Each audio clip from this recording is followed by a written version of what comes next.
Hello, good morning, happy Wednesday, and welcome to Presentation Skills Power Half an Hour. Thank you so much for joining us for this live. It is always a pleasure to know that people are up for what we're exploring, and an absolute delight that you've invested this half an hour in yourselves, or perhaps you're here to absorb some skills to share with others. Well, whatever the weather of that might be, thank you. For those of you I don't know or haven't perhaps met before, my name is Rob, and I'm from an organisation called People People. For some brief context before we get onto the good stuff, People People was founded 7 years ago now with the support of the Prince's Trust, and we work with a whole suite of different organisations and different participants to support people to interpersonally relate to others and themselves in more empowered, emboldened and clearer ways. So ultimately, in a nutshell, we help people communicate more effectively.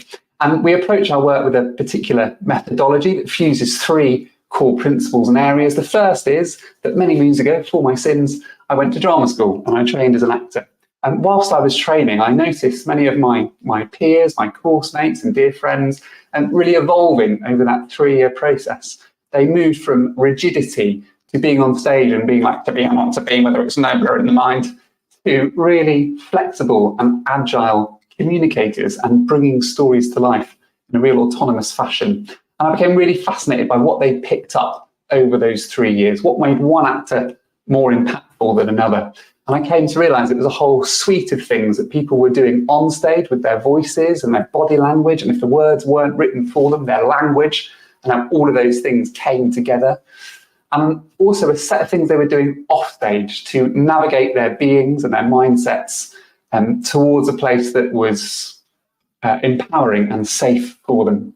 So I took those principles and kind of boiled them down, and that's the essence of our work. It's sort of turning learning environments into rehearsal rooms to try things on for size. But we also underpin that with what we like to call a psychological mindedness, this curiosity around why we might do what we do. And finally, we also blend coaching tools and methodologies into our work too. So that idea of really working in partnership with people. And that's so true with presentation skills. There is no one way of presenting. We will be in different places, in different moments of different days, so different tools will work for us in different circumstances. I'm yet to meet someone that wakes up in the morning and goes, I love public speaking, let me get to that lectern. Lectern feels old school, but you know what I mean. And really, it's really about managing ourselves to make that experience as comfortable as it can be. Now, you'll all be here for very different reasons, and you'll want lots of different things out of our half an hour together. So there's a bit of a smorgasbord approach, an element of it being interactive, an element of it being self-reflective, and an element of it just sharing some strategies with you that you can then go away and apply or share with other people. So what specifically are we looking at over our half an hour? Well, here are the aims. Here's what we'd love to explore with you. The first thing that we're going to look at is we're going to identify a tried and tested presentation opener to start your delivery with credibility and impact. And what we'll share with you is things that we've noticed over our work. We've worked with well over 5,000 people now on presentation skills training across multiple sectors and industries, and time again, we notice very similar patterns. And what we know through the world of neuroscience is that when our brain starts to recognize patterns, it can start to disengage. So this opener can really help us start as we mean to go on, but also land things with real credibility and impact, because it disrupts some of those patterns and therefore engages our audiences beautifully. We'll start to examine some body language ideas and tools. We get asked lots of different questions around body language, and again, there's no one-size-fits-all approach, but there may be some top ideas or some hints and tips that can just help you stand more upright in those moments in which you deliver. I don't mean literally upright, I mean psychologically and emotionally. And talking of emotions, we'll share 3 ideas to help you reduce and reuse those nerves. I like to think of nerves a little bit like plastic bottles. They serve us in some moments, they help us, they contain things, but too much of it, it starts to overwhelm and destroy things. So how can we take them, use them, and reuse them in a really helpful impactful and productive way. And finally, if you're able to make it through to the end, there's some freebies for you. There's a few things you can pop in the chat to share with us, and then we can share things with you. I should declare that, of course, we run a learning and development organisation. If you're here, we're interested in how we can make you interested in what we do. But really, throughout our work, our fascination is about serving you and serving your learning. And that's really true with this. So after this, you'll never hear from us again. We won't message you unless we, at the end, you say, I'd like some resources, and we'll share them with you. So before we continue, I'd love to know what's brought you here today. So with that in mind, there should be a little thing at the bottom, which is around what would you like from this live? If you could take a few moments to pop in the comments section on LinkedIn what you'd like to take away from today. I'm not sure how successful I'll be in seeing them. Sometimes they come up and sometimes they don't. But if you put that in and share that with each other, or perhaps set an intention for yourself, that might be delightful. So I'll give you a few moments when I check my stopwatch to see how we're doing for time, to pop in the comment section what you'd like on this live. As you do that, I'll start to tee up what we're going to look at and explore first. And that is really around, not freebies, I'm not exploring that first, that's at the end, starting as you mean to go on. And what we mean by this is twofold, really, as we mentioned at the top of the half an hour, that there's something around making sure we're really clear on how we want to begin and what we want to offer and bring into the world as we deliver a presentation. That way it's intentional and it's focused, as opposed to being reactive, which is quite often the place we notice people are sent to, often through their feeling or through lack of knowledge when they start a presentation.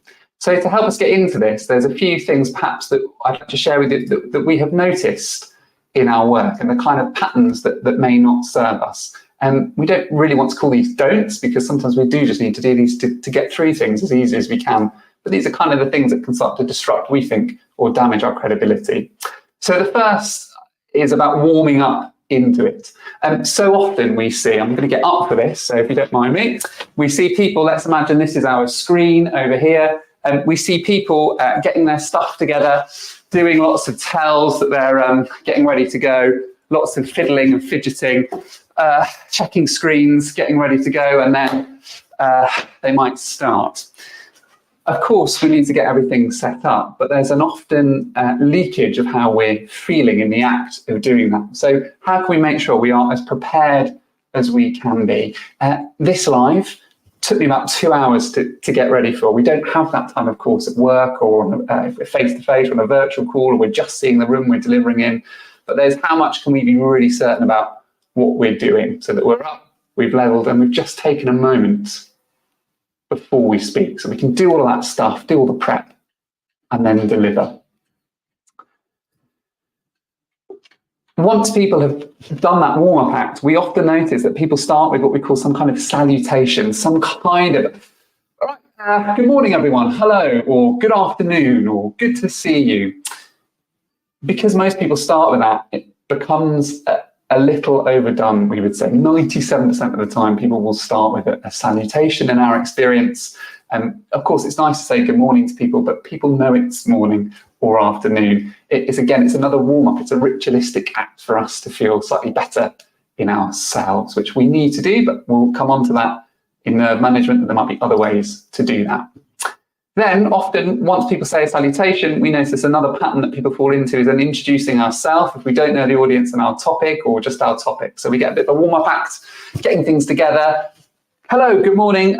Thanks so much for coming. My name's Rob, and I'm going to tell you today about how you can make a good first impression, or I'm going to give you the quarterly updates. We've kind of given the game away. It's a little bit like a magician going, great, here's the big reveal, but let me tell you now about the trick. So how do we keep things up our sleeves so that we surprise our audience? And finally, some linguistic tells that we're perhaps not feeling too comfortable, or things that can begin to undermine us, and I'll give you a solve for this in a moment, are what we call filler words and minimizing language. Filler words, of course, there's ums, ahs, likes, ahs, and minimizing language being just, like, kind of, sort of. So I'm just going to give you kind of like a quick sort of like update on how things have been going this sort of quarter. Just really dilutes things. Very different to me saying I'm going to give you an update on how things are going this quarter. It's intentional. So instead of doing that, our suggestion would be that we try what we call an impactful opener. And that's made up of 4 things, but underpinning all of that is this principle of think, feel, do, which really centers around, before we start planning our presentation, having our audience in mind first. So what do we want our audience to be thinking about us as we deliver? What do we really want them to be feeling? Happy, sad, angry, scared? And finally, what's the purpose of us being there? So what do we want them to do? Once we've got that in our mind's eye, that will then start to dictate how we open things. So rather than starting with a hello, good morning, or this is my name, we get rid of all of that. We don't start with a salutation. We don't mention our names. We don't even tell the audience what we're going to talk to them about. We might use a story of some kind. If I was giving you a presentation about how to make a good first impression, rather than saying, I'm Rob, I'm going to tell you about how to make a good first impression, I might say 4 years ago when I was an actor, the biggest audition of my life. I was in front of my favourite director, Steven Spielberg, and I walked into the waiting room for the audition, felt a sudden rush of nerves, went to the loo, washed my hands, I pressed the tap and the water splashed out, landed on my lap. At the same time, my name was called and I was welcomed in front of Steven Spielberg, shook his hand, and rather than looking at me in the eyes, his eyes went down to my now damp crotch. I'm Rob, and I'm going to tell you how you can make a really good first impression. So it's a really small story bringing to life something to do with your topic.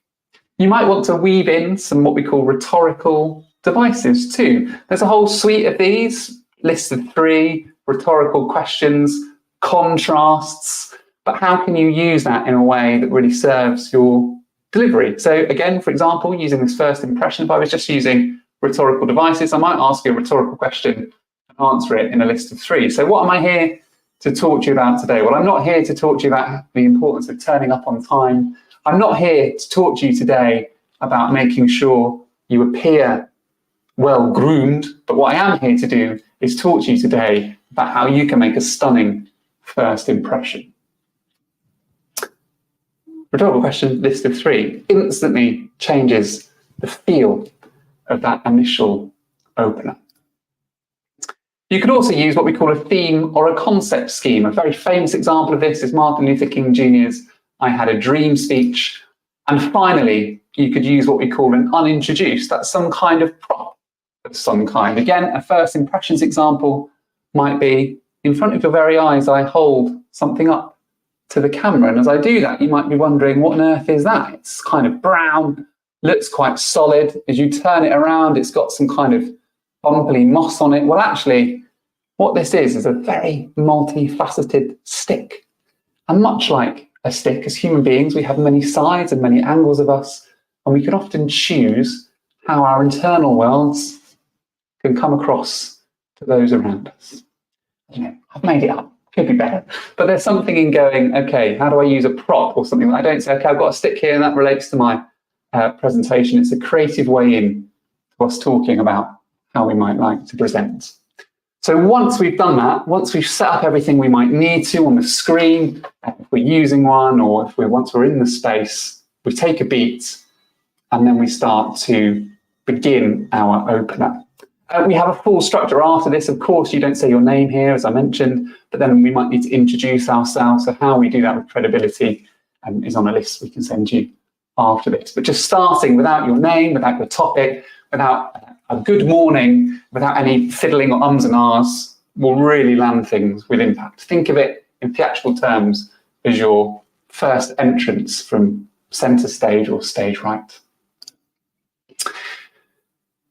The next thing we'd like to look at is 3 ways to make body language perhaps work for you. It's a whole suite of things involved in body language, of course. It's multi-layered and complex, but for ease, we've chosen 3 things for simplicity. And the first one, as kooky as it may sound, is to think about your feet and how they might speak to people. Now, of course, not vocally or verbally, unless you've got some sort of magical feet that can chat, I don't But what they can do is really interact with the audience and deliver a subconscious, subliminal message. And I'll save you from a zoom in on my feet. If we imagine my hands were my feet, quite often the crossing of them, the paddling of them, the shifting from side to side of them can start to set our breath off center, which then comes through to our voice, which then goes through to our thinking, and it can start to really undermine the intentionality or impact or sense of calm, both in ourselves, but appearance of calm too. So some good top tips is to think about having a what we call a base state of standing with your feet hip width apart, not too wide in a sort of broad sense, but just underneath your hip joints, with a little bit of bend in your knees, so you have some suspension. If you were to go over a bump, you wouldn't feel it too much. And to point your feet in what we call the direction of interest. And so often when we're not too keen on what we're doing, our feet literally turn away. It's sort of fight or flight instinct that they're sort of getting ready to leg it outside of the door or back to the seat or wherever it might be. So if you're interested in your audience, or you want to pretend you're interested in your audience, make sure your feet are facing forward to them. It's the same now as I sit here with you. As the timer went down, my legs were crossed and I thought, oh no, I better sit upright and make sure that they're pointed towards you. So it can be quite useful to, even when no one can see your feet, it will start to affect your physiology. So ensuring that they are hip width apart, pointing in the direction of interest, will help you feel grounded and centered and appear calm and credible. The second idea around body language is this question we often get asked, which is, what about my hands? And there's lots of things you'll find on the internet. Again, it's whatever works for you. But quite typically, what we sometimes hear is about them being down by the sides or in pockets or behind backs, sort of in a locked, rigid style. But often what can be quite nice is just thinking of them, just an intentional thought of them being above your waist. So you're never often allowing your hands, as a rule of thumb, of course, no pun intended there, they can do this, they can drop below your waist, but just thinking of them as up here. I'll give an example of this in a moment, but finding your base camp. If you have one or two ideas of where your neutral position is, where your go-to is, doesn't have to be fixed and rigid, but it's like any base camp. You can adventure, go on your odyssey from there, if you like. One of those is what we call a thumb hug. Let me demonstrate this if you can see it. So a thumb hug is where your hands are above your waist, and you're just very simply but delicately giving your thumb a hug with the other hand and holding them here in front of you or above you here, either way. The next one is what we call a steeple. I'm not massively keen on this one because I think it's a bit political, unless you are a politician, in which case it works, or it feels a bit fixed. But some people might quite like a sort of relaxed version of this, and it can be useful instead of defaulting to some of these types of things or a wafting clicker. And another one I quite like is, I like to call it hold the butterfly. That you've just gone on a lovely walk, a butterfly's landed in your hand, has asked for a little bit of help, a new part of nature, and you just gently put your hand over it to look after it. So it's a little return to nature by holding what we call the butterfly. So three things for you as base states, and it's all above your waist as opposed to below here. The next thing we might want to consider in terms of our hands and what we might do with them is imagine a tennis ball in your armpit and that we might be holding a football. So imagining a tennis ball in our own armpit, when we start to feel unsure perhaps or a little bit nervous, we can perhaps undercompensate with the space that we take up. So we just want to imagine that there is like a tennis ball under our armpit and our arms can be out here. It's different to gesturing what we call inside the frame, and then allows us to gesture outside of the frame too. There's lots of research about the effectiveness of gestures and how important they can be. Some people are saying that you're, I don't know how they get this figure, but 60% more credible by how we use gesture. And one of those things is about often just gesturing from this point, imagining that there's kind of a football, it's quite a large football, isn't it? But a smaller one in your hands here, and all of your gestures are about this. So they're kind of outside of you as if you were sort of holding something and gifting it to someone. And Merry Christmas, here's your football. I don't know. And then, of course, it's about thinking with intention. So the more we weirdly think about our hands, the more awkward they become. So it's kind of going, well, what do I want to do here? Am I trying to calm things down by how I'm talking? Am I illuminating a number of lists? I'm going to talk about this, this, and this. Is it simply about trying to engender some energy, lift things up, help people? So whatever it might be, useful to think about what we're trying to do with our hands. So thinking intentionally, as opposed to on the technical task of what my hands are doing, can often start to lift and engage and excite our audiences. One final thought is a fancy word, one of my favourites. It's called proxemics. And that's really a fancy way for saying how we use the space around us in social situations. So how you can use a geography around you and just being mindful of the defaults. And what I mean by that is getting what you need from the space. I'm always really interested in working with participants who, when delivering face-to-face with a deck and a sort of traditional presentation setup, the screen is here, someone's already delivered and their laptops are here, and most of the time the entirety of the group will stay in the same formation. We sort of group think and we gravitate towards how other people have done things. So there's a laptop here, screens there. This is often where people will stay and will indicate that the screen is the most important part of the room. But how can I use that? Can I move this to somewhere I want it to be? Can I take the space, use the B button on a keyboard to blank out the slide so it's just me in the center, and then come away from it to reveal a slide, for example? When can I move around the space if I have that choice to be able to move? How can I do that? And when do I do that? Maybe it's on a subject change, for example, to keep things engaged.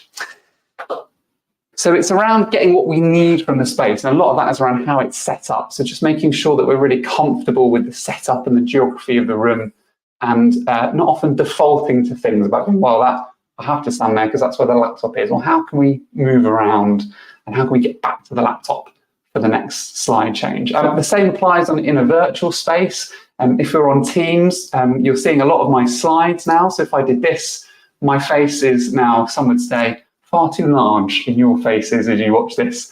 So it's about really making sure that we play around with the geography of things on a screen too. It's a good reminder for me, even as I talk this through, I was thinking, oh gosh, you've been seeing slides for far too long on this live.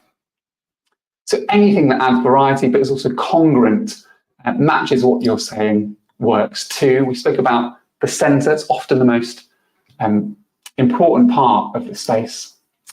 And to move on a subject change. If you're going to make a move, we can move on a subject change. And finally, we can think of weight shifts. What's quite interesting is often when we're unsure of an audience, we can literally kind of lean back and away and be slightly afraid. So where we're placing our weight? Is it on our front feet like this? Are we stood grounded, as we mentioned earlier, with feet hip width apart? And are we leaning into our audience? So just thinking about where's the feet, where's the weight on the feet, and the placement of them can start to really help. If I'm saying, listen, we really need to hold back on what we're doing this quarter versus, hey, we really need to lean into some other things and some other options. So how we can use that, that's also movement without necessarily using the whole space and moving around. So 3 thoughts there on how to utilize body language ideas, perhaps. Often this will be symptomatic of how we might be feeling in the moment. So in our final few minutes together, some ideas around ways to reduce and reuse those nerves so that they are helpful for you as opposed to destructive for you. And the first one is to look at this technique, which is called zooming out. Neurobiologists have done lots of research into what happens to us from a neurobiological point of view when we are under stress. And one of the things they found is that quite typically what happens is our view quite literally narrows. If I'm stressed about what's happening outside here, if I can hear noise, which I can become hyper visually locked into something, things on my screen, someone's face in the audience, but I lose all of my peripheral vision. So zooming out is a physiological technique to just get in touch with what I can see on my peripheries. As I stand in a space, rather than focusing on something, I can just soften my gaze. I can still look at people, but I'm aware of my peripheries. And a good way of doing that, perhaps I can invite all you to do this if you're in an environment where you can and feel safe enough to do that, is just to give us a thumbs up and stick your thumbs in front of your face and keep looking directly in front of you. And as you do so, move your thumbs out, but keep looking at your thumbs so you can see your thumbs in the corner of your eyes. And that's widening your peripheral vision. And just do that if you can before you go on, and remind yourselves, or before you speak, you can take in everything around you, the whole space, and that helps you zoom out. And as you do that, also weirdly, invite your tongue to relax and to drop in your mouth, because we can tense our tongue and that can affect our breath. So just soften your tongue and your peripheral vision and you'll feel more confident, research suggests. The penultimate technique is called anchoring. This is a twofold strategy. The first is that you can anchor something, how you feel, a positive feeling, to a physical item.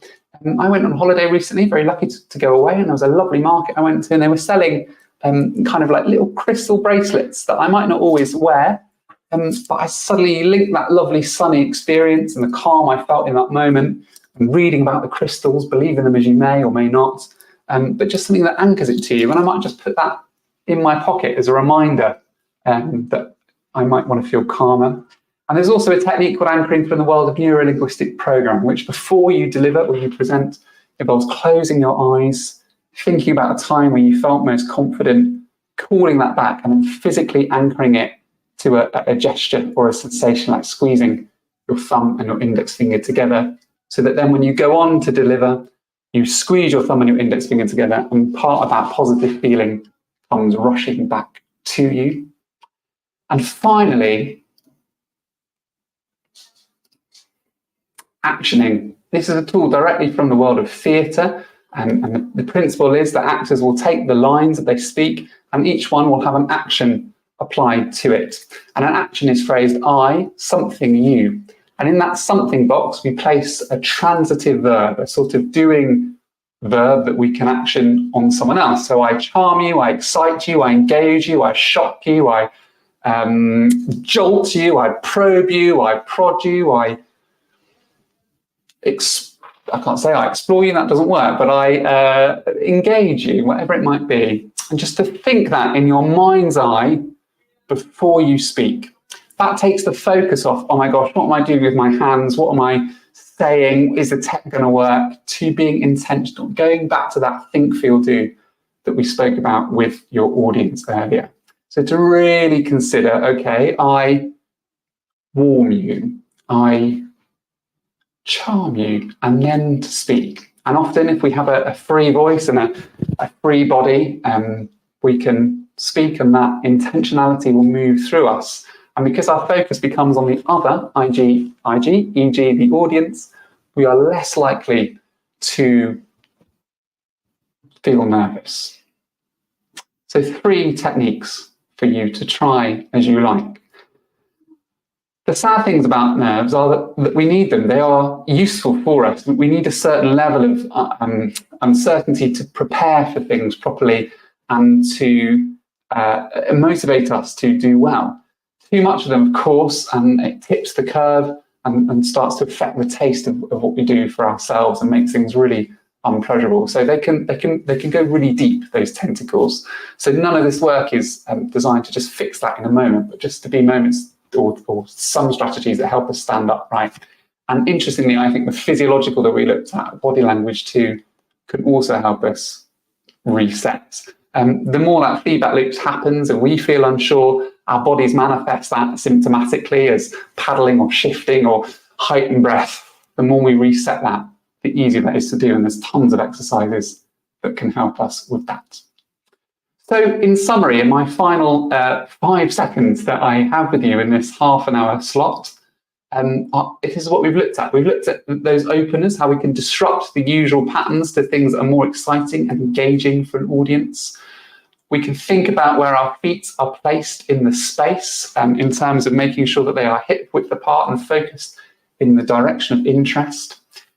thinking about using our hands with intention. So not what am I doing with my hands, but more, okay, what do I want the effect of them to be? I'm trying to engage and excite, so I'll gesture this way. I'm trying to clarify things, and all of those techniques around being open with our arms. And finally, how the proxemics, how we use the space around us rather than just the default of stillness. Stillness might be the choice that you want to make. It may be appropriate and aligned to what you're delivering, but the crucial thing is it is a choice as opposed to a default that we become accustomed to.